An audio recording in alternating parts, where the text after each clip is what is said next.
The job of American diplomats like me is first, last, always to protect the interests of the United States and the American people. Diplomats like me dedicate our lives to building relationships and working with partners around the world so that our people at home are safe, our country remains strong and secure, and our economy continues to grow. In countries like Albania, where I am now, we do that by focusing on democracy, defense, and business. We want Albania to strengthen the rule of law, increase its capabilities as a NATO ally, and create conditions for greater US investment. Why? Because we want Albania to be stable, secure, and prosperous, a strong partner to us. Our focus on democracy in Albania is centered on justice reform and rooting out corruption and organized crime as part of that effort. We've seen around the world that a healthy, transparent legal system will open doors for economic opportunities, including US investment. Defense is another key pillar, since it's in the interest of the United States to have strong, reliable allies that are capable of carrying their own weight. When the United States and its allies are strong, capable, and united, it positions us to win any military confrontation.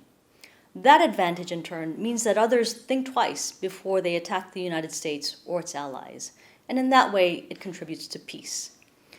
Finally, on business, we're working hard with the government and business leaders in Albania to lay the foundations for investment by strengthening the rule of law.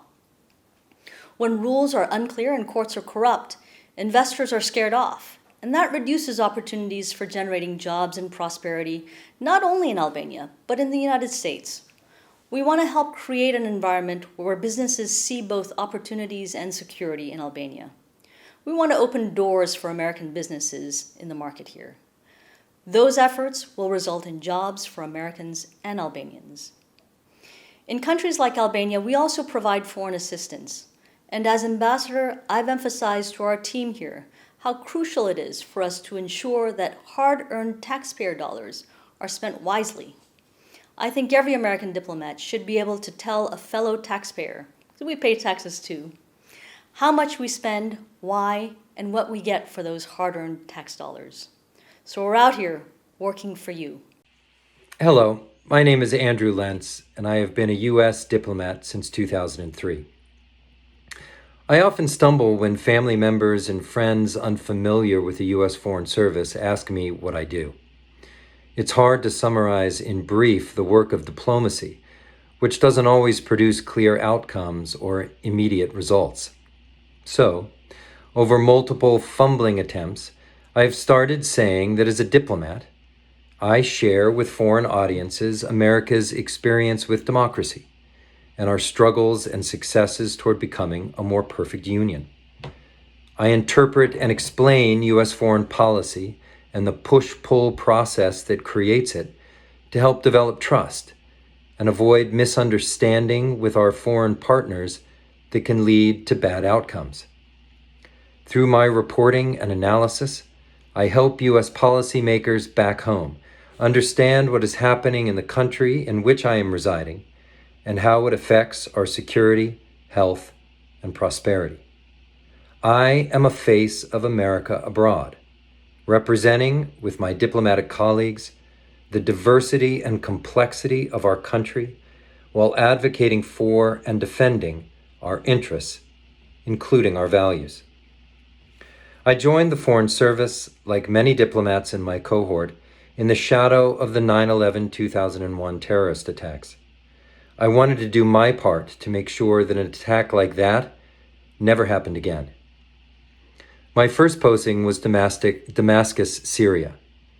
I spent my first year there on the embassy's visa line, preventing those who would do us harm from entering the United States while facilitating legitimate travel to increase trade, reunite families, grow the U.S. economy, and build the people-to-people connections that are essential for collective security. In my second year in Damascus, in the embassy's economic section, I helped develop sanctions to hold members of Syrian President Bashar al-Assad's government and family accountable for the corruption and criminal behavior that fueled resentment among the region's young population and contributed to al-Qaeda's rise. Since that first tour in Damascus almost 20 years ago, I have spent most of my State Department career in the Middle East, helping American workers back home by promoting fair labor standards in Muscat, Oman, keeping Americans in Cairo, Egypt safe during the upheaval of the Arab Spring and its aftermath, and helping to build a more stable Iraq. My work as a diplomat far from home is largely invisible to most Americans.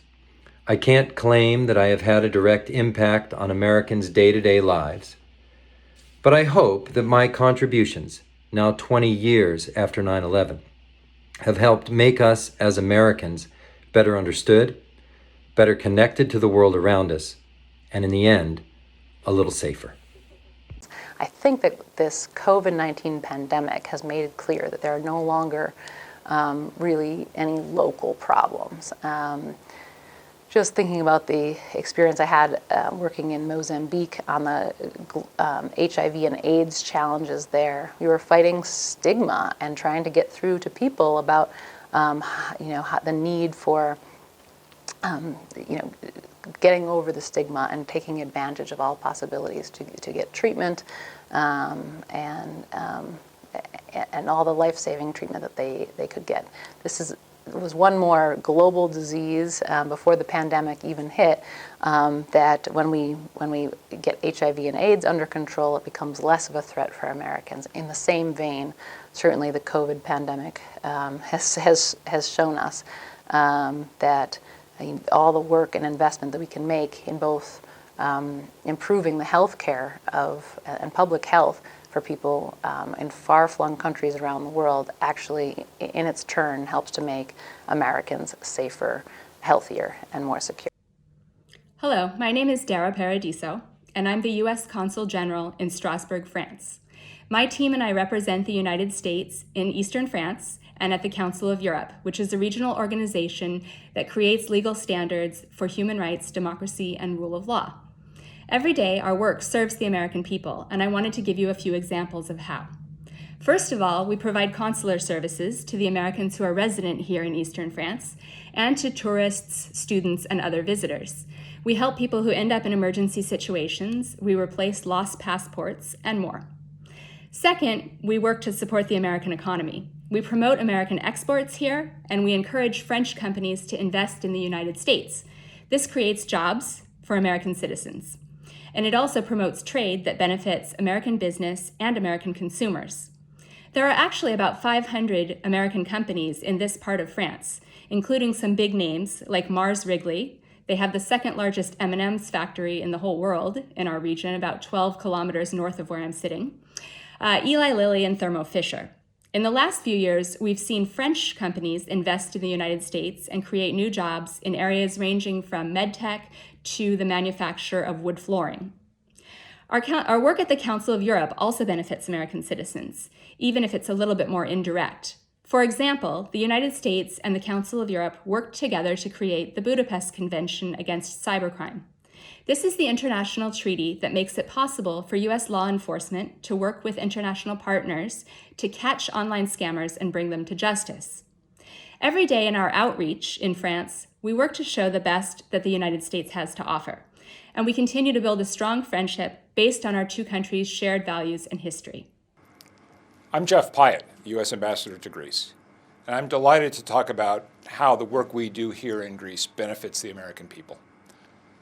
At a time of tremendous dynamism in our international system and challenges to American leadership, the United States and Greece are collaborating on a wide range of issues that deliver for the American people.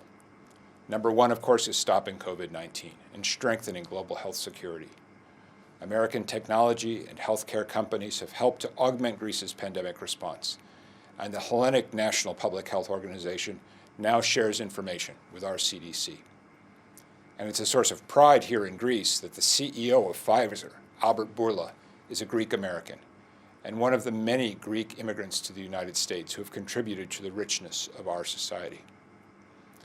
Second, Greek Prime Minister Mitsotakis' ambitious climate agenda and his plan to target much of Greece's 32 billion euro EU recovery fund towards investment in green energy supports American priorities. American investment in Greece's green energy sector is growing, bringing world-leading American technology and innovation to Greek customers. Greece's digital transformation is also creating opportunities for U.S. businesses, as top tech companies are expanding their footprint in Greece, taking advantage of a Balkan market of 30 million people. Third, the United States defense and security relationship with Greece is now one of the strongest in Europe. Alexandroupoli, a strategically located seaport in northern Greece, has become an important transportation and logistics hub for the U.S. Army in Europe and NATO. Meanwhile, Suda Bay in Crete provides a critical platform to project American military power in the Middle East, North Africa, and the Eastern Mediterranean. At the embassy, we also support the thriving people-to-people ties between our countries and look out for the safety and welfare of thousands of Americans who come here every year as tourists. In all these ways and many more, American diplomacy in Greece is helping to advance our shared goals for peace and prosperity in this region and beyond. And this year, as we join in the commemoration of Greece's bicentennial, we have an opportunity to celebrate the perhaps most important tie of all, our shared democratic values. In 1776, America's founders took inspiration from Athenian democracy, and 45 years later, as Greeks fought for their own independence, American Philhellenes rallied to their cause, offering their support to what became the first liberal revolution in Europe, inspired by the American War of Independence. And this year, as our countries celebrate 200 years of friendship, we do so knowing that President Biden and his administration are committed to building the closest relationship we have ever enjoyed.